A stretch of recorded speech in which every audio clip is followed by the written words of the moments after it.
ನಮಸ್ಕಾರ ಅವ್ರಿಗೂ ಪೊನ್ನಡು ನಡಾಪಡ ಚಾನಲ್ಗೆ ವೆಲ್ಕಮ್. ನೀವು ಫಸ್ಟ್ ಟೈಮ್ ನಮ್ಮ ಚಾನಲ್ಗೆ ಬಂದರೆ ಪ್ಲೀಸ್ ಚಾನಲ್ ಸಬ್ಸ್ಕ್ರೈಬ್ ಮಾಡ್ಕೊಂಡು ಪಕ್ಕದಲ್ಲಿ ಕಾಣುವಂಥ ಬೆಲ್ ಐಕಾನ್ ಪ್ರೆಸ್ ಮಾಡಿ ನೋಟಿಫಿಕೇಶನ್ ಆಲ್ ಸೆಟ್ ಮಾಡಿ ನಾವು ಮಾಡೋಂಥ ಪ್ರತಿಯೊಂದು ಹುಡ್ಕೊಂಡು ನೋಟಿಫಿಕೇಶನ್ ಬರುತ್ತೆ.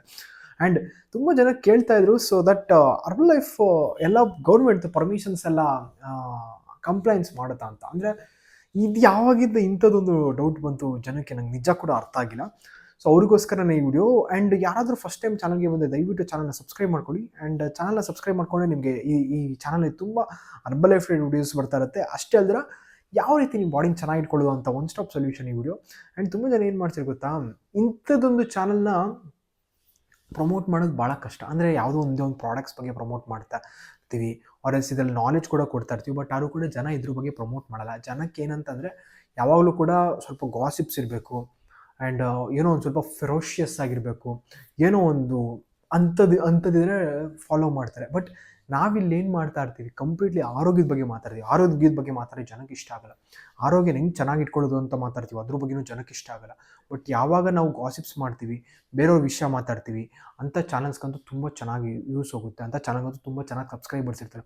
ಬಟ್ ಥ್ಯಾಂಕ್ಸ್ ಯಾರ್ಯಾರು ನಮ್ಮ ಚಾನಲ್ನ ಸಬ್ಸ್ಕ್ರೈಬ್ ಮಾಡ್ಕೊಂಡು ನಿಮಗೆಲ್ಲ ನಿಜವಾಗ್ಲೂ ಒಂದು ಆ್ಯಡ್ಸ್ ಆಫ್. ಯಾಕೆ ಅಂತಂದರೆ ಈ ಒಂದು ಕಂಟೆಂಟ್ ನಾವು ಕೊಡ್ತಾ ಇದ್ದೀವಲ್ಲ, ಇಂಥ ಕಂಟೆಂಟ್ ಕೊಡೋಂಥ ಚಾನಲ್ಗೆ 16,000 ಸಬ್ಸ್ಕ್ರೈಬರ್ಸ್ ಆಗಿರೋದು ಅದು ದೊಡ್ಡ ವಿಷಯ. ಆ್ಯಕ್ಚುಲಿ ನನಗೆ ಅರ್ಥ ಆಗ್ತಿದೆ. ಯಾಕೆ ಅಂತಂದರೆ ಜನಕ್ಕೆ ಇಂಥದ್ದು ಬೇಡ, ಅವ್ರಿಗೆ ಒಂದು ಟ್ರೆಂಡಿಂಗ್ ಹಾಟ್ ಟಾಪಿಕ್ಸ್ ಬೇಕು. ಇಂಥದ್ದು ನಾವೆಲ್ಲ ಹಾಟ್ ಟಾಪಿಕ್ಸ್ ಮಾತಾಡೋಲ್ಲ, ನಮ್ಮದು ಚಾನಲ್ಸ್ ಕಡಿಮೆ ನೋಡೋದು. ಸೊ ನಂಗೆ ಗೊತ್ತಿತ್ತು, ದಯವಿಟ್ಟು ಬೇಜಾರು ಮಾಡ್ಕೋಬೇಡಿ, ಯಾರಿಗೋ ಇಂಟೆನ್ಷನ್ಲಿ ಅಂತ ಹೇಳಿದಲ್ಲ. ಬಟ್ ಇದು ನಿಜಾನೇ. ನೀವು ಯಾರು ನೋಡ್ತಿದ್ರು ನಿಮ್ಗಂತೂ ಅಲ್ಲ ಇದು. ಯಾಕಂತಂದರೆ ಪಾಪ ನಿಮ್ಗೇನೋ ಒಂದು ಒಳ್ಳೇದು ಅನಿಸಿದೆ, ಅದಕ್ಕೋಸ್ಕರ ವಿಡಿಯೋ ನೋಡ್ತಿರ್ತೀರ. ತುಂಬ ಜನಕ್ಕೆ ನೋಡಬೇಕಂತ ಮನ್ಸಿಗೂ ಬಂದಿರಲ್ಲ. ಬಟ್ ಅದ್ರ ಬಗ್ಗೆ ಮಾತಾಡೋದು ಬೇಡ, ನಾವು ಡೈರೆಕ್ಟ್ಲಿ ವಿಡಿಯೋ ಬಗ್ಗೆ ಎಂಟ್ರಿ ಆಗೋಣ.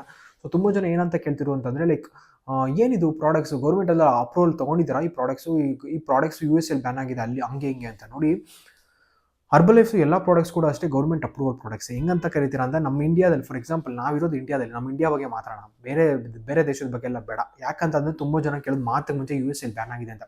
USA ಅವರೆಲ್ಲ ಹೋಗೂ ಇಲ್ಲ ನೋಡೂ ಇಲ್ಲ. ಆ್ಯಂಡ್ ನೀವು ಹೋಗಿದ್ದೀರಾ ಅಂತಾರೆ, ನಾನು ಹೋಗಿಲ್ಲ ಬೈದವೆ. ಬಟ್ ಆದರೆ ನಾನು ಯಾರು ಹೋಗಿದ್ದಾರೋ ಅವ್ರ ಹತ್ರ ಮಾತಾಡಿದ್ವಿ, ಯಾರು USA ಹೋಗಿ ಬಂದಿರೋ ಅವ್ರ ಹತ್ರ ಮಾತಾಡಿದ್ವಿ. ಅವರೆಲ್ಲ ಹೇಳ್ತಾರೆ ಎಲ್ಲ ಪ್ರಾಡಕ್ಟ್ಸ್ ಅಲ್ಲಿದೆ. ಆ್ಯಂಡ್ ಅಷ್ಟೇ ಅಂದರೆ ವಿಡಿಯೋ ಕಾಲಲ್ಲೂ ಮಾತಾಡಿದ್ವಿ. ಸೊ ಅಲ್ಲಿ ನಮ್ಮದು ಅರ್ಬನ್ ಲೈಫ್ ದೊಡ್ಡ ಆಫೀಸ್ ಕೂಡ ಇದೆ ಅಲ್ಲಿ, US ಲಾಸ್ ಏಂಜಲ್ಸಲ್ಲಿ ಅರ್ಬನ್ ಲೈಫ್ ಹೆಡ್ ಆಫೀಸ್ ಇರೋದು ಅಲ್ಲೇ US. ಆ್ಯಂಡ್ ಅರ್ಬನ್ ಲೈಫ್ ಎಲ್ಲ ಪ್ರಾಡಕ್ಟ್ಸು ಎಲ್ಲ ಕಡೆ ಅಲ್ಲೂ ಸೇಲ್ ಆಗುತ್ತೆ. ಆ್ಯಂಡ್ ಅದು ಬಂದು ಹೆಡ್ ಆಫೀಸ್ ಇರೋದ್ರಿಂದ, ಆ್ಯಂಡ್ ಅಲ್ಲಿ ಖಂಡಿತ ಎಲ್ಲ ಆ ದೇಶದಲ್ಲಿ ಎಲ್ಲ ಕಡೆಗೂ ಜನಕ್ಕೆ ಪ್ರಾಡಕ್ಟ್ಸ್ ಸಿಗುತ್ತೆ. ಕಮಿಂಗ್ ಟು ಇಂಡಿಯಾ, ನಾವು ಇಂಡಿಯಾ ಬಗ್ಗೆ ಮಾತಾಡೋಣ ಅಂತ ಹೇಳಿದೆ. ಸೊ ಇಂಡಿಯಾದಲ್ಲಿ ನೋಡಿ, ಅರ್ಬನ್ ಲೈಫು ಪ್ರಾಡಕ್ಟ್ಸ್ಗೆ ಏನೇನು ಗೌರ್ಮೆಂಟ್ ಕಂಪ್ಲೈನ್ಸ್ ಇದೆ. ಫಾರ್ ಎಕ್ಸಾಂಪಲ್ ಗೌರ್ಮೆಂಟ್ ಯಾವುದೋ ಒಂದು ಇವಾಗ ಅರ್ಬನ್ ಲೈಫ್ ಪ್ರಾಡಕ್ಟ್ಸ್ ಎಲ್ಲ ಫುಡ್ ಪ್ರಾಡಕ್ಟ್ಸ್ ಅಂತ ಹೇಳ್ಬಿಟ್ಟು ಮಾಡೋದು.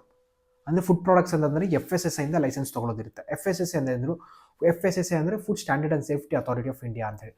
ಇದರಿಂದ ಯಾಕೆ ಲೈಸೆನ್ಸ್ ತೊಗೊಳ್ಬೇಕಾಗಿರುತ್ತಪ್ಪ ಅಂತಂದರೆ, ಅದೆಲ್ಲ ಫುಡ್ ಕಮಿಷನ್ಸ್ ಅಂತಂದರೆ, ಫಾರ್ ಎಕ್ಸಾಂಪಲ್ ನಾವು ಇವಾಗ ಏನೋ ಒಂದು ಅಕ್ಕಿ ತಿಂತೀವಿ ಅಂದ್ಕೊಳ್ಳಿ, FSSAI ಅಂದರೆ ಫುಡ್ ಗ್ರೇಡೆಡ್ ಪ್ರಾಡಕ್ಟ್ಸ್.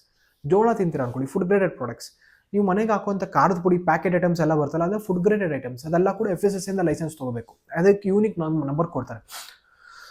ಅದೇ ರೀತಿ ಹೆಂಗೆ FSSAಯಿಂದ ಲೈಸೆನ್ಸ್ ತೊಗೊಳ್ತಾರೋ, ಅರ್ಬನ್ ಲೈಫ್ ಪ್ರಾಡಕ್ಟ್ಸ್ ಕೂಡ ಅಷ್ಟೇ FSSAಯಿಂದನೇ ಲೈಸೆನ್ಸ್ ತೊಗೊಳ್ಬೇಕು. ಯಾಕಂದರೆ ಅರ್ಬನ್ ಲೈಫ್ ಪ್ರಾಡಕ್ಟ್ಸ್ ಕೂಡ ಅಷ್ಟೇ ಫುಡ್ ಗ್ರೇಡೆಡ್ ಪ್ರಾಡಕ್ಟ್ಸ್.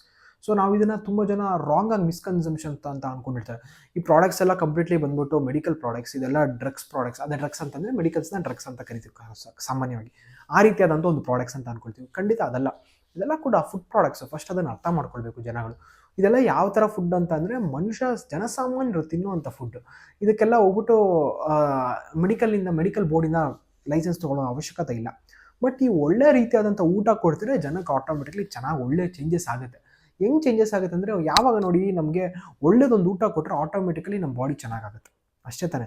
ಹಿಂದಿನ ಕಾಲದಲ್ಲೆಲ್ಲ ಒಂದು 100 ವರ್ಷದ ಹಿಂದೆಗಡೆ ಎಲ್ಲ ಅವಾಗ ಇಷ್ಟೆಲ್ಲ ಹಾಸ್ಪಿಟಲೈಸೇಷನ್ ಇರಲಿಲ್ಲ, ಇಷ್ಟೆಲ್ಲ ಮೆಡಿಕಲ್ಸ್ ಇರಲಿಲ್ಲ, ಇಷ್ಟೆಲ್ಲ ಮೆಡಿಕಲ್ ಸ್ಟೋರ್ಸ್ ಇರಲಿಲ್ಲ, ಇಷ್ಟೆಲ್ಲ ಡಾಕ್ಟರ್ಸ್ ಇರಲಿಲ್ಲ. ಬಟ್ ಹಿಂದಿನ ಕಾಲದಲ್ಲೆಲ್ಲ ಏನು ಇರ್ತಿತ್ತಪ್ಪ, ಮನೆ ಮದ್ದು ಅಷ್ಟೇ. ಮನೇಲಿ ಏನು ಗೊತ್ತಿತ್ತು, ಹುಷಾರಿಲ್ವಾ, ಮೆಣಸು ಬಿಸಿ ಅನ್ನ ತಿಂದರೆ ಹುಷಾರು ಕಡಿಮೆ ಆಗ್ತಿತ್ತು. ನೆಗಡಿ ಕೆಮ್ಮು ಬಂತಂದರೆ ಮೆಣಸು ಜೀರಿಗೆ ಉಪ್ಪು ಎಲ್ಲ ಕೂಟ ತಿಂದರೆ ನೆಗಡಿ ಕೆಮ್ಮು ಕಮ್ಮಿ ಆಗ್ತಿತ್ತು. ಲೂಸ್ ಮೋಷನ್ ಆಗ್ತಿತ್ತು, ಸ್ವಲ್ಪ ಮೆಂತ್ಯ ಕೊಡೋರು, ಲೂಸ್ ಮೋಷನ್ ಕಡಿಮೆ ಆಗ್ತಿತ್ತು. ಇದೇ ರೀತಿ ಹಿಂದಿನ ಕಾಲದಲ್ಲೆಲ್ಲ ಈ ರೀತಿಯಾದಂಥ ಮೆಥಡ್ಸ್ ಇರ್ತಿತ್ತು. ಬಟ್ ಈಗಿನ ಟೆಕ್ನಾಲಜಿ ಪ್ರಕಾರ ನಾವೆಲ್ಲ ಅದೆಲ್ಲ ಬಿಟ್ಬಿಟ್ಟಿದ್ದೀವಿ. ಅದೆಲ್ಲ ಬಿಟ್ಟಿರೋದ್ರಿಂದ ಏನಾಗ್ತಿದೆ ಅಂದರೆ, we are depending more on medicines. But ಆದರೆ ಅದೇ ರೀತಿಯೇ ಅರ್ಬನ್ ಲೈಫ್ ಪ್ರಾಡಕ್ಟ್ಸ್ ಏನು ಮಾಡ್ತಂತಂದರೆ, ಹಿಂದಿನ ಕಾಲದಲ್ಲಿ ಯಾವ ರೀತಿಯಾದಂಥ ಫುಡ್ ಪ್ರಾಡಕ್ಟ್ಸ್ ಮೇಲೆ ನಾವು ಡಿಪೆಂಡ್ ಮಾಡ್ಕೊಂಡು ಹೆಂಗೆ ಆರೋಗ್ಯ ಚೆನ್ನಾಗಿ ಮಾಡಿಕೊಂಡು, ಅದೇ ರೀತಿಯೇ ಇದು. It's very simple. ನಾವು ಇವಾಗ ಫುಡ್ ಮೇಲೆ ಡಿಪೆಂಡ್ ಆಗ್ತಿದ್ದೀವಿ, ಅಂದರೆ ಆ ಫುಡ್ ಹರ್ಬಲೈಫ್ ಫುಡ್ ಮೇಲೆ ಏನು ಡಿಪೆಂಡ್ ಆಗ್ತೀವಿ, ಆ ಫುಡ್ ಮೇಲೆ ಡಿಪೆಂಡ್ ಆಗಿ ನಮ್ಗೆ ಏನು ಬೇಕೋ ಆರೋಗ್ಯ ಚೆನ್ನಾಗಿರೋದು ಸಿಗ್ತಿದೆ ಅಷ್ಟೇ. It's very simple. ಅದನ್ನು ಬಿಟ್ಬಿಟ್ಟಿದಲ್ಲಿ ಏನು ದೊಡ್ಡ ಬ್ರಹ್ಮವಿದ್ಯೆ ಏನಿಲ್ಲ. ತುಂಬ ಜನ ಇದನ್ನು ದೊಡ್ಡದೊಂದು ಮಾಡಕ್ಕೆ ಹೋಗ್ತಾರೆ, ಏನಿದು ಮೆಡಿಕಲ್ ಹಂಗೆ ಹಿಂಗೆ ಅಂತ. ಅದೆಲ್ಲ ಏನಿಲ್ಲ ಇಲ್ಲಿ. It's very simple, very very very simple. ಆರೋಗ್ಯ ಚೆನ್ನಾಗಾಗಬೇಕು, ಶೇಕ್ ಕುಡಿತಾ ಇದ್ದಾರೆ ಚೆನ್ನಾಗಾಗುತ್ತೆ ಅಷ್ಟೇ, ಇನ್ನೇನಿಲ್ಲ. ಸಿಂಪಲ್. ಮಹಾವಿದ್ಯೆಯಲ್ಲೇನಿಲ್ಲ.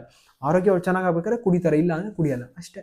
ಅದು ಬಿಟ್ಟರೆ ತುಂಬ ಜನ ಇದನ್ನು ಅಲ್ಲಿ ಲೈಸೆನ್ಸ್ ಆಗಿ ನೋಡಿ. ಹರ್ಬಲೈಫ್ ಎಲ್ಲ ಪ್ರಾಡಕ್ಟ್ಸ್ ಕೂಡ FSSAI ಅಪ್ರೂವಲ್ ಪ್ರಾಡಕ್ಟ್ಸ್. ನೀವು ಯಾವ್ದಾದ್ರು ಪ್ರಾಡಕ್ಟ್ಸ್ ತಗೊಳ್ಳಿ, for example formula 1 FSSAI approval, fresh FSSAI approved. ಯಾವ್ದಾದ್ರು ಪ್ರಾಡಕ್ಟ್ಸ್ ತಗೊಳ್ಳಿ, ಎಲ್ಲ ಸಪ್ಲಿಮೆಂಟ್ಸ್ ಕೂಡ ತಗೊಳ್ಳಿ, ಮಲ್ಟಿವಿಟಮಿನ್ FSSAI ಅಪ್ರೂವ್ಡ್. ಎಲ್ಲ ಪ್ರಾಡಕ್ಟ್ಸ್ ಕೂಡ ಫುಡ್ ಗ್ರೇಡೆಡ್ ಪ್ರಾಡಕ್ಟ್ಸ್ ಆಗಿರೋದ್ರಿಂದ ಎಲ್ಲ ಕೂಡ FSSAI ಇಂದ ಅಪ್ರೂವಲ್ ತೊಗೊಂಡಿರುತ್ತೆ. ಎಲ್ಲ ಪ್ರಾಡಕ್ಟ್ಸ್ನು ಕೂಡ ಜನಸಾಮಾನ್ಯರು ನಾರ್ಮಲಾಗಿ ಯೂಸ್ ಮಾಡ್ಬೋದು. ಇದರಲ್ಲಿ ಯಾವುದೇ ರೀತಿಯಾದಂಥ ಡ್ರಗ್ಸ್ ಲೈಸೆನ್ಸ್ ಬರಲ್ಲ. ತುಂಬ ಜನ ಇದನ್ನು ಮಾತ್ರೆ, ಗೋಲಿಗಳು ಇಲ್ಲ ಗುಳಿಗೆಗಳು ಅಂತ ಅನ್ಕೊಂಡು ತೊಗೊಳ್ತಾರೆ. ಇದು ಮಾತ್ರೆನೂ ಅಲ್ಲ, ಗೋಲಿಗಳು ಅಲ್ಲ, ಗುಳಿಗೆಗಳಲ್ಲ. ಫಾರ್ ಎಕ್ಸಾಂಪಲ್ ನಿಮಗೆ ಆ ರೂಪದಲ್ಲಿ ಕಾಣುತ್ತೆ ಅಷ್ಟೇ, ಮೆಡಿಸಿನ್ ರೂಪದಲ್ಲಿರುವಂಥ ಸಪ್ಲಿಮೆಂಟ್ಸ್ ಅಷ್ಟೇ. ಬಟ್ ಇದೆಲ್ಲ ಹೆಸರು ಸಪ್ಲಿಮೆಂಟ್ಸ್, ಫುಡ್ ಸಪ್ಲಿಮೆಂಟ್ಸ್ ಅಂತ ತೊಗೋಬೋದು, ನ್ಯೂಟ್ರಿಷನಲ್ ಸಪ್ಲಿಮೆಂಟ್ಸ್ ಅಂತ ತೊಗೊಳ್ಬೋದು. ಇದೆಲ್ಲ ತೊಗೊಳ್ತಾ ಅವ್ರದ್ದು ಆರೋಗ್ಯ ಚೆನ್ನಾಗಾಗುತ್ತೆ. ಆ್ಯಂಡ್ ಹರ್ಬಲೈಫ್ ಏನು FSSAI ಗೌರ್ಮೆಂಟ್ ಸ್ಟ್ಯಾಂಡರ್ಡ್ ಇದೆಯೋ ಅದು ಓಕೆ ಕಂಪ್ಲೇನ್ಸ್ ಮಾಡುತ್ತೆ. ಆ್ಯಂಡ್ ಅಷ್ಟೇ ಅಲ್ದಿರ ಹರ್ಬಲೈಫು ಒಂದು ಡೈರೆಕ್ಟ್ ಸೆಲ್ಲಿಂಗ್ ಇಂಡಸ್ಟ್ರಿ ಇರುವಂಥ ರಿಜಿಸ್ಟರ್ ಆಗಿರುವಂಥ ಒಂದು ಕಂಪನಿ. ಸೊ ಇಂಡಿಯಾದಲ್ಲಿ ಬಂದರೆ ಇಂಡಿಯನ್ ಡೈರೆಕ್ಟ್ ಸೆಲ್ಲಿಂಗ್ ಅಸೋಸಿಯೇಷನ್ ಅಂತ ಇದೆ. ಅಂದರೆ ಇಂಡಿಯನ್ ಡೈರೆಕ್ಟ್ ಸೆಲ್ಲಿಂಗ್ ಅಸೋಸಿಯೇಷನಲ್ಲಿ ಕೂಡ ಲಿಸ್ಟೆಡ್. ಅಂತಂದರೆ ಇಂಡಿಯಾದಲ್ಲಿ ಎಷ್ಟೊಂದು ಕಂಪ್ನೀಸ್ ಇದೆ. ಆ ಕಂಪ್ನೀಸ್ಗಳೆಲ್ಲ ಅಡ್ವರ್ಟೈಸ್ಮೆಂಟ್ ಎಲ್ಲ ಕೊಡೋಂಗಿಲ್ಲ, ಆನ್ಲೈನಲ್ಲಿ ಪ್ರಾಡಕ್ಟ್ ಸಿಗೋಂಗಿಲ್ಲ. ಅದಕ್ಕೋಸ್ಕರ ಆ ಕಂಪ್ನೀಸಲ್ಲಿ ಏನು ಮಾಡ್ತಾವ ಅಂತಂದರೆ ಆನ್ಲೈನಲ್ಲಿ ಪ್ರಾಡಕ್ಟ್ಸ್ನ ಮಾರಲ್ಲ. ಏನಿದ್ರು ಕೂಡ ಒಂದು ಅಸೋಸಿಯೇಟ್ಸ್ ಅಂತ ಕರೀತಾರೆ. ಅಸೋಸಿಯೇಟ್ಸು ಮತ್ತು ರೀಟೇಲರ್ಸು ಅವ್ರ ಕಡೆಯಿಂದ ಪ್ರಾಡಕ್ಟ್ಸ್ನ ಮಾರಂಗೆ ಬಿಡ್ತಾರೆ. ಅದೇ ರೀತಿ ಹರ್ಬಲೈಫ್ ಕೂಡ ಒಂದು. ಆ್ಯಂಡ್ ಹರ್ಬಲೈಫ್ಗೆ ಪ್ರತಿ ಒಂದೊಂದು ವರ್ಷ ಕೂಡ ಇಂಡಿಯನ್ ಗೌರ್ಮೆಂಟಿಂದ ಯಾವುದೋ ಒಂದು ರೆಕಗ್ನಿಷನ್ ಸಿಗುತ್ತೆ. ಅಂದರೆ ಇಂಡಿಯಾದಿಂದ ಗೌರ್ಮೆಂಟ್ ಅಂತ ಅಲ್ಲ, ಗೌರ್ಮೆಂಟ್ ನಡೆಸ್ತಾರಂತ ಒಂದು. ಫಾರ್ ಎಕ್ಸಾಂಪಲ್ ಎಕಾನಾಮಿಕ್ ಟೈಮ್ಸ್ ಒಳ್ಳೇದೊಂದು ದೊಡ್ಡ ನ್ಯೂಸ್ ಚಾನಲ್. ಅದರಿಂದ ಕೂಡ ಹರ್ಬಲೈಫ್ಗೆ ಪ್ರತಿ ವರ್ಷಕ್ಕೊಂದ್ಸಲನೋ ಇಲ್ಲ 2 ವರ್ಷಕ್ಕೊಂದ್ಸಲ ನೋಟಿಸ್ ಮಾಡಿ ಗುಡ್ ನ್ಯೂಟ್ರಿಷನ್ ಅಂತ ಹೇಳ್ಬಿಟ್ಟು ಅವಾರ್ಡ್ ಕೊಡ್ತಾರೆ. ಅದೇ ರೀತಿಯೇ ತುಂಬ ಅವಾರ್ಡ್ಸ್ ಎಲ್ಲ ಸಿಗುತ್ತೆ ಹರ್ಬಲೈಫ್ಗೆ. ಫಾರ್ ಎಕ್ಸಾಂಪಲ್ ಇವಾಗ ನೀವು ನೋಡ್ಬೋದು ವುಮೆನ್ಸ್ ಕ್ರಿಕೆಟ್ ಟೀಮ್, ಅಂದರೆ IPL, ವುಮೆನ್ಸ್ IPL ನಡೀತಾ ಇದೆಯಲ್ಲ, ವುಮೆನ್ಸ್ IPLಗೆ ನ್ಯೂಟ್ರಿಷನ್ ಸ್ಪಾನ್ಸರ್ ಬಂದು ಹರ್ಬಲೈಫ್. ಟಾಟಾ ಹರ್ಬಲೈಫ್, ಟಾಟಾದ ವುಮೆನ್ಸ್ ಲೀಗ್ ಏನು ನಡೀತಾ ಇದೆಯೋ ಅದಕ್ಕೆ ನ್ಯೂಟ್ರಿಷನ್ ಸ್ಪಾನ್ಸರ್ ಬಂದು ಹರ್ಬಲೈಫ್ ಅಲ್ವಾ. ಇಂಥದ್ದೆಲ್ಲ ನಡೀತಾ ಇರ್ಬೇಕಾದ್ರೆ ಸುಮ್ಮನೆ ಗೌರ್ಮೆಂಟ್ ಆಗಲಿ, ಕಂಪ್ನಿ ಅಂದರೆ ಯಾರ್ಯಾರು ನೋಡ್ತಾ ಇರ್ತಾರೋ ಕಂಪ್ನಿ ಆಗಲಿ, ಇವರೆಲ್ಲ ಕಣ್ಣು ಮುಚ್ಕೊಂಡಿರಲ್ಲ. ಸೊ ಏನು ಬೇಕೋ ಕಂಪ್ನಿ ಅದೆಲ್ಲ ನೋಡ್ಕೊಳ್ಳುತ್ತೆ. ಆ್ಯಂಡ್ ಅಷ್ಟೇ ಅಲ್ಲದೆ ಗೌರ್ಮೆಂಟ್ ಆಫ್ ಇಂಡಿಯಾ ಕೂಡ ಏನು ಸುಮ್ಮನೆ ಇರಲ್ಲ. ನೀವು ಅಂದ್ಕೊಳ್ಬೋದು ಏನು ಸರ್ ಲಂಚ ತೊಗೊಂಡ್ರು ಎಲ್ಲ ಬಿಡ್ಬೋದು ಅಂತ. ಲಂಚ ತೊಗೊಂಡ್ರೆ ಜನ ಜೀವದ ಜೊತೆ ಆಟ ಆಡೋಕ್ಕಾಗಲ್ವಲ್ಲ ಅಣ್ಣ. ಲಂಚ ತೊಗೊಂಡ್ರು ಕೂಡ ಅಷ್ಟೇ, ಏನು ತೊಗೊಂಡ್ರು ಅಷ್ಟೇ, ಜನ ಜೀವದ ಜೊತೆ ಆಟ ಆಡೋಕ್ಕಾಗಲ್ಲ. ಸೊ ಅದಕ್ಕೋಸ್ಕರನೇ ಪ್ರಾಡಕ್ಟ್ಸ್ ಕಂಪ್ಲೀಟ್ಲಿ ಪ್ರಾಪರ್ ಆಗಿದೆ, ಬಟ್ ಜನಸಾಮಾನ್ಯರ ತಲೆ ಸರಿ ಇಲ್ಲ ಅಷ್ಟೇ. ಯಾವಾಗ ಜನಗಳು ತಲೆ ಸರಿ ಮಾಡ್ಕೊಳ್ತಾರೋ ಆಟೋಮೆಟಿಕ್ಲಿ ಪ್ರಾಡಕ್ಟ್ಸ್ ವ್ಯಾಲ್ಯೂ ಜಾಸ್ತಿ ಆಗುತ್ತೆ. ಆ್ಯಂಡ್ ಜನಗಳ ತಲೆ ಸರಿ ಹೋಗುತ್ತಾ ಖಂಡಿತ ನಂಗೆ ಗೊತ್ತಿಲ್ಲ. ನಾನು ಯೂಸ್ ಮಾಡೋಕ್ಕೆ ಸ್ಟಾರ್ಟ್ ಮಾಡಿ 5.5 ವರ್ಷ ಆಯಿತು. ಅವತ್ತಿಂದ ಇವತ್ತರೆಗೂ ಜನರು ಹಂಗೆ ಇದ್ದಾರೆ. ಮುಂಚೆ ಹೆಂಗಿದ್ರು ಇವಾಗಲೂ ಹಂಗಿದ್ದಾರೆ, ಒಂಚೂರು ಚೇಂಜ್ ಆಗಿಲ್ಲ, ಇದ್ದಂಗೆ ಇದ್ದಾರೆ. ಸೊ ಯಾವಾಗ ಚೇಂಜ್ ಆಗ್ತಾರೋ ನನಗೂ ಗೊತ್ತಿಲ್ಲ. ಚೇಂಜ್ ಆಗೋವರೆಗೂ ನಾವು ವೀಡಿಯೋಸ್ ಮಾಡ್ತಾನೆ ಇರ್ತೀವಿ. ಜನ ಎಲ್ಲ ಕಂಪ್ಲೀಟ್ಲಿ ಚೇಂಜ್ ಆದಾಗ ನಂಗೆ ಗೊತ್ತಿಲ್ಲ, ವಿಡಿಯೋ ಕಂಪ್ಲೀಟ್ಲಿ ಆವಾಗ ಬೇರೆ ಥರನೇ ಮಾಡ್ಬೋದು. ಸೊ ಒಟ್ಟಿನಲ್ಲಿ ವೀಡಿಯೋ ಮಾಡೋದಂತ ನಿಲ್ಸಲ್ಲ. ಸೊ ನಾನು ಮಾಡಿರೋಂಥ ವಿಡಿಯೋ ನಿಮ್ಗೆ ಇಷ್ಟ ಆಗಿದ್ರೆ ಪ್ಲೀಸ್ ವಿಡಿಯೋನ ಲೈಕ್ ಮಾಡಿ. ಆ್ಯಂಡ್ ನಿಮ್ಮ ಫ್ರೆಂಡ್ಸ್ಗೆ ಮತ್ತು ಸ್ನೇಹಿತರಿಗೆ, ಫ್ಯಾಮಿಲಿ ಮೆಂಬರ್ಸ್ಗೆಲ್ಲರೂ ಶೇರ್ ಮಾಡಿ. ಆ್ಯಂಡ್ ಇಂಥದ್ದೊಂದು ಕಂಟೆಂಟ್ನ ತುಂಬ ಜನಕ್ಕೆ ರೀಚ್ ಆಗಬೇಕು. ಸೊ ರೀಚ್ ಆಗಬೇಕು ಅಂತಂದರೆ ನೋಡಿ, ನಮ್ಮದು ವ್ಯೂಸ್ ಎಲ್ಲ ತುಂಬ ಚೆನ್ನಾಗಿ ಹೋಗುತ್ತೆ. ಅಟ್ಲೀಸ್ಟ್ ಒಂದು 1800, 1500 ಹೋಗುತ್ತೆ. ಬಟ್ ನಮಗಿರೋ ಸಬ್ಸ್ಕ್ರೈಬರ್ಸ್ ಕೌಂಟ್ಸ್ಗೆ ನಾವು ವ್ಯೂಸ್ ಜಾಸ್ತಿ ಆಗಬೇಕು. ದಯವಿಟ್ಟು ತುಂಬ ಜನ ಹತ್ರ ಶೇರ್ ಮಾಡಿ. ನಾವು ಮಾಡೋಂಥ ವೀಡಿಯೋಸ್ ತುಂಬ ಜನ ಹತ್ರ ಶೇರ್ ಮಾಡಿ. ನಾನು ಮಾಡೋಂಥ ವೀಡಿಯೋಸಲ್ಲಿ ಏನೋ ತಪ್ಪಿದೆಯಲ್ಲಿ, ನಾನು ಮಾಡೋಂಥ ವೀಡಿಯೋ ಕ್ವಾಲಿಟಿ ಆಗಿರ್ಬೋದು. ಆ್ಯಂಡ್ ನಾನು ಎಲ್ಲ ಕಮೆಂಟ್ಸ್ಗೂ ರಿಪ್ಲೈ ಮಾಡ್ತೀನಿ, ಎಲ್ಲನೂ ಮಾಡ್ತೀನಿ. ಬಟ್ ಆದರೂ ಕೂಡ ಯಾಕೆ ತುಂಬ ಜನ ಸಬ್ಸ್ಕ್ರೈಬ್ ಮಾಡಲ್ಲ, ಯಾಕೆ ವಿಡಿಯೋನ ಶೇರ್ ಮಾಡ್ತಿಲ್ಲ? ತುಂಬ ಜನಕ್ಕೆ ಶೇರ್ ಮಾಡಿ.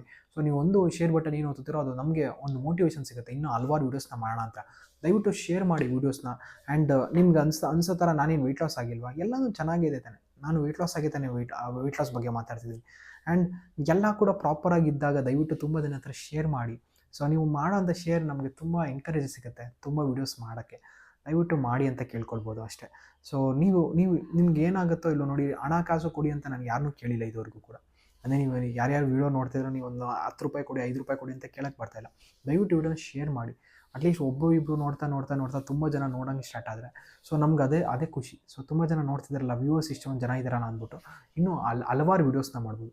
ದಯವಿಟ್ಟು ತುಂಬ ಜನಕ್ಕೆ ವೀಡಿಯೋನ ಶೇರ್ ಮಾಡಿ ಅಂತ ಹೇಳ್ತಾ ಮತ್ತೆ ಇನ್ನೊಂದು ಅಮೇಸಿಂಗ್ ವಿಡಿಯೋನ ಸಿಗೋಣ friends. Thank you very much. Love you all. Take care. Bye.